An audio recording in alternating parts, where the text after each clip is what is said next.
selamat datang kembali di pembahasan kita kali ini.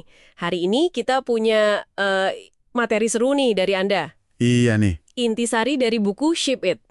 Isinya kan wawasan dari para praktisi product management PM lah ya, yang udah jago di Silicon Valley. betul. Banyak banget insight-nya. Nah, misi kita kali ini, kita mau coba saring nih ide-ide kunci sama strategi paling oke dari pengalaman mereka itu buat Anda semua. Sip. Kita bakal coba kupas banyak hal ya. Mulai dari nemuin product market fit, terus gimana memahami pengguna lewat riset, metrik apa sih yang beneran penting, Seni memimpin juga ya, yang pakai pengaruh itu. iya, terus dinamika fintech, bangun budaya eksperimen, sampai tips lolos wawancara PM, jenjang karirnya gimana, plus AI dan machine learning juga ada. Lengkap banget ya. Anggap aja ini tour spesial buat Anda, ya kan? Mau Anda baru mulai atau butuh refresh lagi ilmunya, atau sekedar penasaran aja sama dunia PM. Oke deh, kita langsung aja yuk. Boleh. Kita mulai dari yang paling dasar dulu ya. Soal memahami produk sama pasarnya. Materi Anda nyebut piramida produk market fit-nya Dan Olsen nih. Ah, iya. Ada pasar di bawah isinya target pelanggan sama kebutuhan yang kurang terlayani. Baru di atasnya solusi proposisi nilai, fitur UX. Katanya kuncinya di pasar ya, di fondasinya itu. Tepat sekali. Pendekatan lean product itu memang gitu. Mulanya dari bawah ke atas. Dari pasar dulu. Nah, langkah pertama yang paling penting itu, nentuin siapa target pelanggan Anda. Dan ini kudu spesifik. Spesifik gimana tuh maksudnya? Ya jangan cuma bilang milenial gitu aja. Mungkin lebih dalam, misalnya, milenial di kota besar yang pengen bisa masak sehat di rumah, tapi waktunya mepet, gitu.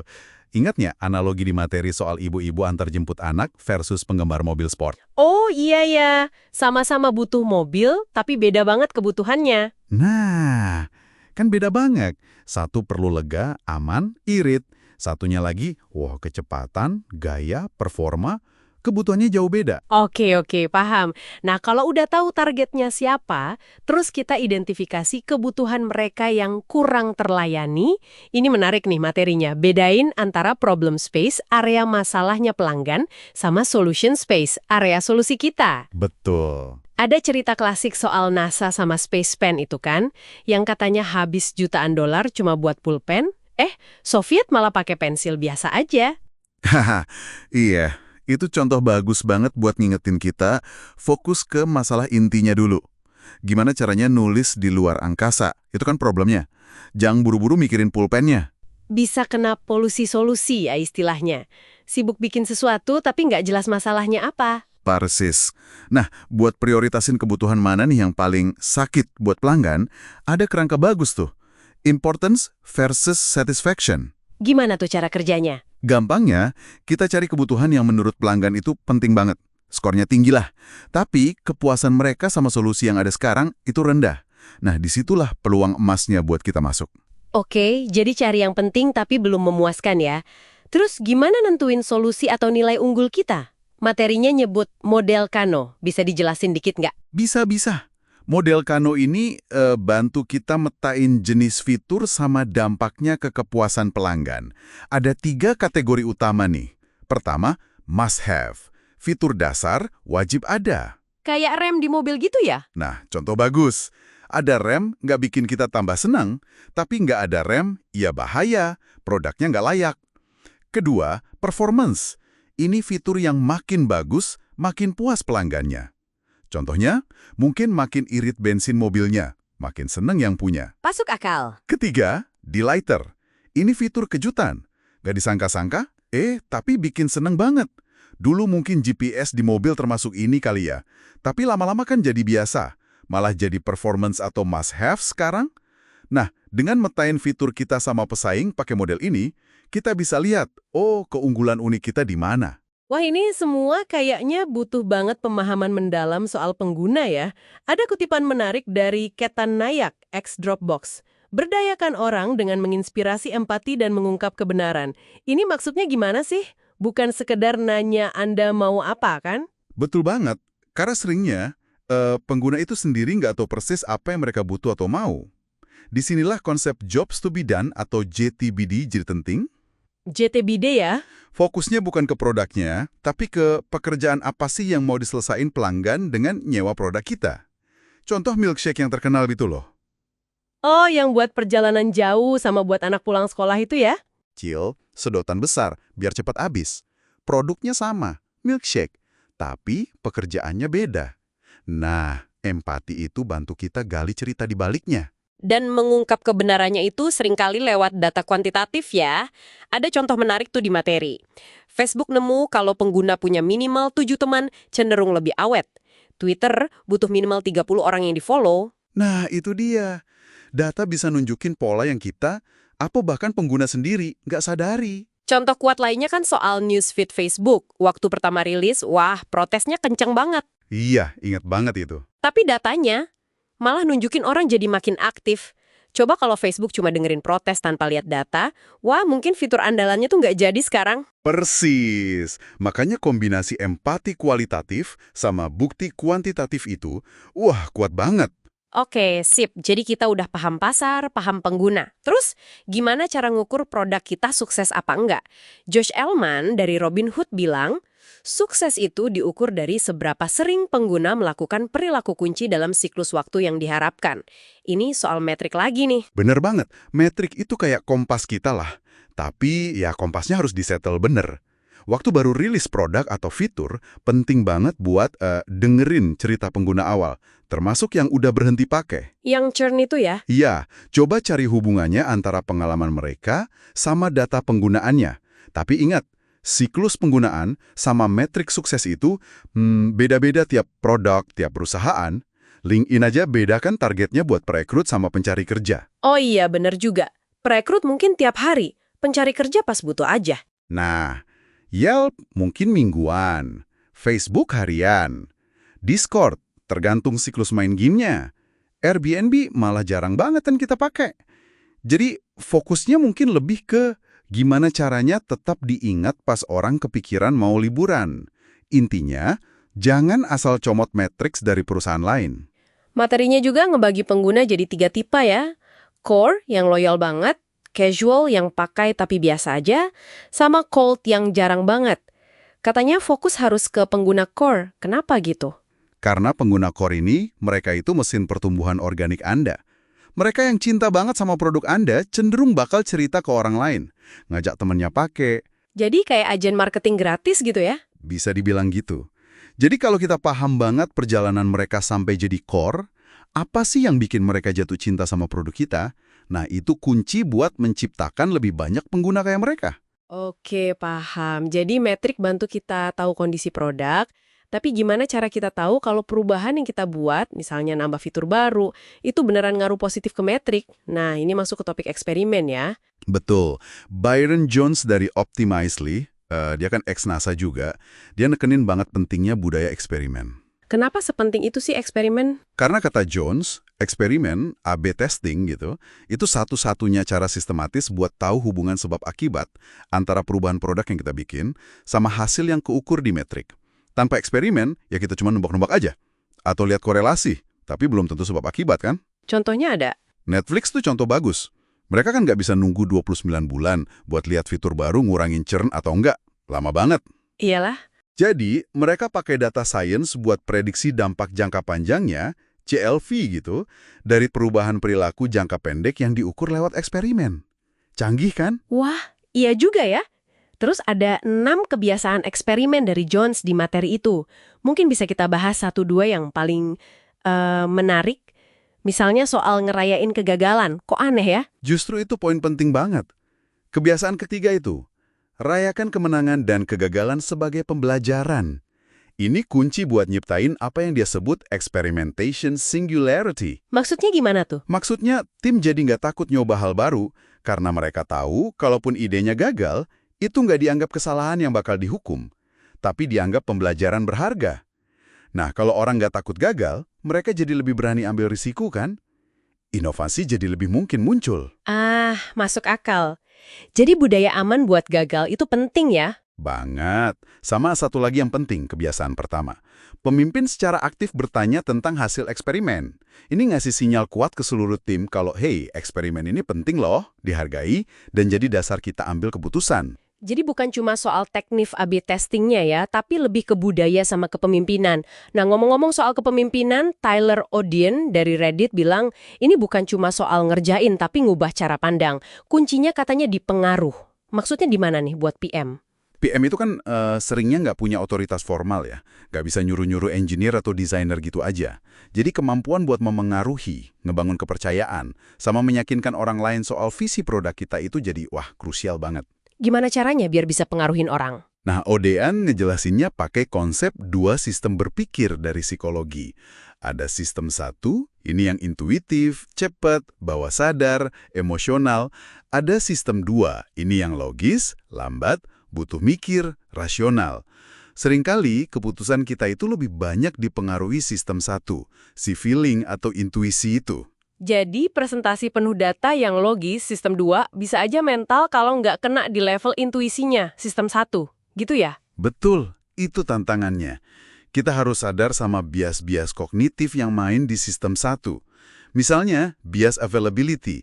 Ide yang rasanya gampang dijelasin atau dibayangin, itu cenderung kerasa lebih bener. Oh, kayak kalau gampang berarti bener gitu ya? Nah, bisa jadi gitu. Atau anchoring info pertama yang kita dengar itu ngaruhnya gede banget. Makanya, ODN kasih tips praktis, kayak bikin pesannya sesimpel mungkin, jangan kasih kejutan mendadak ke orang, biasanya jadi defensif, terus kontrol perbandingannya, tunjukin perbandingan yang untungin ide kita. Dan yang penting juga, mainkan permainan jangka panjang. Bangun hubungan baik itu lebih penting daripada menang debat sesaat. Intinya, persuasi itu seni memahami psikologi manusia. Gitu. Selain pengaruh ke orang lain, ada juga soal kepemimpinan diri sendiri ya. Kenneth Berger, ex-PM Slack, cerita soal ngatasin keyakinan yang ngebatasin diri. Ada pelajaran menarik dari dia? Ada. Dia nekenin kalau kepemimpinan sejati itu datangnya dari dalam. Misalnya, belajar dengerin insting kita, yang seringkali itu hasil dari pengalaman yang udah numpuk. Terus, sadar kalau tugas PM itu bukan buat selalu benar, tapi buat bikin perusahaan sukses. Wah, dalam juga ya. Iya. Terus berani ngangkat isu sulit gajah di dalam ruangan katanya. Sama sadar kalau kita bisa milih narasi positif dari pengalaman kita, termasuk dari kegagalan. Jadi ini lebih ke jadi pribadi yang reflektif, rendah hati, tapi juga berani. Ini nyambung nih sama evolusi karir PM yang digambarin Helen Sims dari Airbnb ya. Dia bilang penting mikirin lintasan karir 50 tahun. Wow, panjang amat. Ada tingkatan apa aja sih biasanya? Secara umum ya, Sims gambarin mulai dari entry level, ini masih belajar ngerjain tugas, dibantuin. Naik jadi PM, udah bisa mandiri. Nah, di sini mulai belajar nangkis pujian buat tim, tapi nyerap kesalahan buat diri sendiri. Oh gitu ya, menarik. Terus jadi PM Manager, fokusnya udah geser. Bantu orang lain sukses, rekrut talenta bagus, bikin kerangka kerja buat tim. Sampai akhirnya, Manager of Managers ini udah main di level strategis, mecahin masalah skala besar, nentuin arah perusahaan, nyebarin filosofi produk yang kuat. Contohnya kayak pelanggan dulu, bisnis kedua, ego terakhir. Ini perjalanan panjang, dari eksekusi ke pemberdayaan, terus ke strategi. Banyak nasihat bagus itu dari David Brager Facebook soal pengembangan karir di materi Anda. Mungkin satu yang paling nonjol buat Anda apa? Salah satu yang menurut saya menarik itu skate where the product is going. Artinya, jangan cuma fokus sama kondisi produk sekarang, tapi coba antisipasi. Kira-kira produk ini bakal kemana arahnya di masa depan? Ini butuh visi, perlu paham tren. Jadi kayak main hoki ya, kejar kemana kepingnya akan bergerak, bukan di mana kepingnya sekarang. Nah, persis. Terus, pentingnya bangun tim yang beragam, biar bisa paham pengguna yang juga beragam. Sama kelilingi diri kita sama orang-orang yang kekuatannya bisa nutupin kelemahan kita. Itu penting banget buat pertumbuhan karir. Oke, kita udah bahas fondasi, pengukuran, kepemimpinan. Sekarang coba kita lihat beberapa area aplikasi spesifik yuk. Misalnya fintech. Amrit Pal dari Square nyorot gimana fintech ngacak-acak perbankan tradisional. Poin utamanya apa sih? Poin utamanya itu teknologi. Kayak smartphone sama cloud, itu nurunin biaya dan hambatan masuk secara drastis. Jadi layanan baru kayak Alipay, Paytm, Robinhood itu bisa ngejangkau segmen pasar gede banget sekitar 80% populasi dunia loh, yang dulu nggak kesentuh sama bank tradisional. Wah, gede banget ya pasarnya. Iya. Akibatnya, layanan bank yang dulu satu paket gitu, bundled, jadi kepisah-pisah, unbundled. Nah, buat sukses di fintech, kata Pal, kuncinya ada 3. Empati budaya, pahami hubungan personal orang sama uang itu gimana. Terus utilitas dengan kepercayaan. Produknya harus super andal, transparan. Sama layani kebutuhan berdekatan. Manfaatin infrastruktur yang udah ada buat layanan lain di sekitar uang. Masa depannya fintech soal akses yang setara, pengalaman personal, sama kontrol data di tangan pengguna. Contoh lain Netflix. Gibson Beadle cerita soal dilema antara nyenengin pelanggan versus jaga margin profit. Ada contoh menarik soal tes perfect new release itu ya. Ah, ya itu contoh bagus banget soal trade-off. Netflix itu rela keluar $5 juta biar pelanggan dapat DVD baru cepat banget. Sesuatu yang emang dimauin pelanggan kan? Hasilnya, cuma nambah pendapatan $1 juta dari retensi. Wah, tekor dong. Iya, secara bisnis gak masuk akal kan? Ini nunjukin kalau nyenengin pelanggan doang itu nggak cukup. Harus seimbang sama margin, sama pertahanan jangka panjang. Yaitu elemen yang sulit ditiru sama pesaing. Apa aja tuh elemen sulit ditiru Netflix? Menurut materinya sih, ada beberapa. Konten original ini butuh skala ekonomi gede. Terus teknologi personalisasi ini butuh data yang banyak banget. Ekosistem perangkat, ini efek jaringan. Sama kepercayaan merek. Mereka juga belajar dari eksperimen loh. Eksperimen apa tuh? Fitur social friends itu gagal total. Ternyata kita nggak gitu peduli sama selera film teman kita, haha. Tapi personalisasi, kayak rating jempol versus bintang, atau fokus ke riwayat tontonan daripada demografi, itu sukses besar. Pelajaran dari Netflix, berani ambil keputusan gede, sabar, mereka bangun 20 tahun loh, sama rendah hati ngakuin kegagalan. Lalu ada cerita soal tumbuh dari 0 ke 100 juta pengguna dari Joris Van Mens, Google, dengan aplikasi Files by Google di India. Apa kunci suksesnya di sana? Kuncinya itu, mereka benar-benar jawab kebutuhan spesifik pasar India waktu itu. Yaitu, bersihin memori HP, masalah gambar selamat pagi di WhatsApp, itu kan nyata banget di sana. Terus cari file gampang, sama bisa berbagi offline tanpa kuota. Penting banget tuh kalau kuota mahal. Betul. Prosesnya lewat 3 tahap. Pertama, ideasi. Riset mendalam, prototipe cepat. Kedua, iterasi. Kumpulin feedback abis rilis, analisis data penggunaan, tapi hati-hati sama bias feedback people yang cuma vokal doang. Ketiga, pertumbuhan. Analisis kuantitatif, tes AB, jejaki semua channel, terus prioritasin. Nah, kemitraan sama produsen HP itu jadi kunci banget buat Files Go. Mereka pendekatannya terstruktur banget. Nah, bikin keputusan sulit soal prioritas ini kan kerjaan PM sehari-hari ya.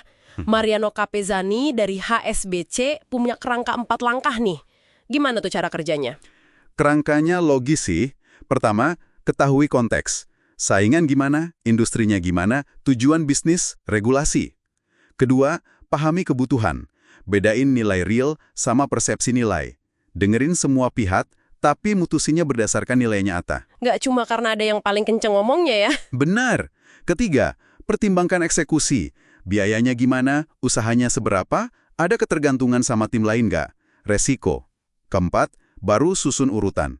Ikutin narasi produknya, rencanain bertahap, kelola dependensi antar tim. Dia juga kasih tes cepat buat fitur. Ini wajib nggak? Dukung strategi, pasarnya gede, value dibanding biayanya oke. Bisa dirilis, diukur, didukung. Bisa nanganin kalau gagal. Analoginya kayak juggling gergaji mesin nyala. Butuh fokus tinggi banget. Wah, serem juga analoginya. Oke, kita geser ke topik panas nih. Machine Learning, ML, dan AI. Ruben Lozano dari Google jelasin ML itu bagian dari AI yang pakai statistik biar komputer belajar dari data tanpa diprogram eksplisit. Beda sama program biasa, data plus aturan sama dengan jawaban. ML itu dikasih data plus jawaban, tugasnya cari aturannya. Apa peran PM di sini? Peran PM itu krusial banget, terutama di awal. Yaitu ngerumusin masalah bisnisnya dengan jelas. Mau prediksi apa sih? Tujuannya apa? Pastiin datanya cukup dan berkualitas. Terus, ya minimal paham konsep dasarnya lah. Kayak bedanya supervised sama unsupervised learning. Kapan kita sebaiknya pakai ML, kapan enggak? Nah, itu juga penting. Pakai ML kalau logikanya kompleks banget, kalau butuh skala cepat, adaptasi real time atau personalisasi. Dan tentu kalau ada contoh jawabannya, data berlabel. Jangan pakai ML kalau aturannya sebenarnya sederhana, datanya jelek banget, atau kalau butuh interpretasi penuh atau akurasi 100% mutlak.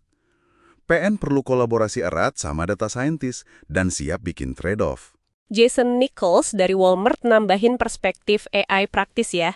Dia bilang mulai dari pertanyaan yang tepat, klasifikasi, jumlah, faktor penting, gitu ya. Dan penting banget buat PM paham confusion matrix. Bisa dijelasin dikit nggak pakai analogi, biar gampang dicerna? Bisa. Bayangin confusion matrix itu kayak sistem alarm kebakaran di gedung. Ada 4 kemungkinan kan? Oke. 1, true positif. Ada api beneran, alarmnya bunyi, bagus. 2, true negatif. Nggak ada api, alarmnya diam, bagus juga. Yang repot yang 2 lagi nih pasti. Nah, 3, false positif. Nggak ada api tapi alarmnya bunyi. Mungkin gara-gara asap roti panggang. Nyebelin sih, tapi biasanya nggak fatal lah. 4, nah ini yang bahaya, false negatif. Ada api beneran, tapi alarmnya diam. Ini bisa bencana. Wah, iya. Terus hubungannya sama PM? PM perlu paham, buat produk kita ini mana yang lebih mahal ongkosnya, false positif atau false negatif, mana yang lebih bisa ditoleransi. Jawaban ini bakal ngaruh ke gimana model AI-nya dioptimalkan nanti. PM juga harus bisa komunikasikan tingkat keyakinan modelnya. Jangan cuma bilang akurat 99% gitu aja. Dan requirement buat AI harus spesifik, terukur, ada batasannya. Jangan cuma pokoknya buat bener. Iya juga. Oke, kemitraan produk sama desain juga disorot ya sama Abigail Hart-Gray dari Google. Apa poin utamanya di sini? Poinnya itu evolusi peran desain. Dulu, mungkin desainer cuma mempercantik tampilan di akhir proses. Sekarang, mereka jadi mitra strategis sejak awal. Studi bahkan nunjukin kalau kematangan desain di suatu perusahaan itu korelasinya kuat sama kinerja bisnisnya loh. Oh ya? Gimana caranya biar kemitraannya bagus? Kuncinya pakai segitiga data sempurna. Analitik buat tahu apa yang pengguna lakukan, riset kualitatif buat tahu kenapa mereka lakukan itu, sama eksperimen survei buat tahu apa yang akan mereka lakukan. Jadi, desainnya itu didorong sama data-driven design. Itu dampaknya kuat banget. Oke, terakhir nih, soal Product Driven Growth, PDG, dari Satya Singh, Expedia. Intinya produk harus bisa jualan sendiri ya? Betul. Di era attention economy kayak sekarang ini, perhatian pengguna itu berharga banget dan gampang hilang. Produk nggak bisa cuma bagus doang, tapi harus bisa narik dan nahan perhatian pengguna. Pertumbuhan itu bukan lagi cuma tugasnya tim marketing aja, tapi harus terintegrasi di dalam produknya. Contohnya gimana tuh? Contohnya Slack, dia punya hook emosional sama sosial yang kuat. Atau Pinterest, pakai growth loops lewat login Facebook. Produk perlu bikin ketagihan, habit forming, dan punya mekanisme viralitas bawaan. Nah, buat jadi unicorn growth PM katanya, perlu jadi generalis produk yang kuat, tapi juga punya keahlian dalam di satu area pertumbuhan spesifik, kayak SEO, viralitas, retensi, atau lainnya. Fokus utamanya di retensi sama product-led growth. Wah, banyak banget ya dagingnya. Jadi kalau kita coba tarik benang merahnya nih buat Anda yang dengerin, apa ya kesimpulan utamanya? Kayaknya jelas banget ya fondasi pemahaman pengguna sama pasar itu wah mutlak banget. Ya itu dasar banget. Terus metrik sama eksperimen jadi kayak kompas sama peta buat ambil keputusan yang objektif. Kepemimpinan ternyata bukan soal jabatan, tapi soal pengaruh sama cara kita ngelihat diri sendiri.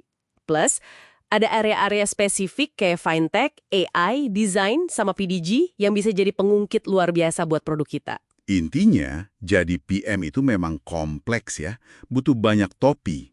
Harus bisa mikir strategis, tapi juga punya empati yang dalam.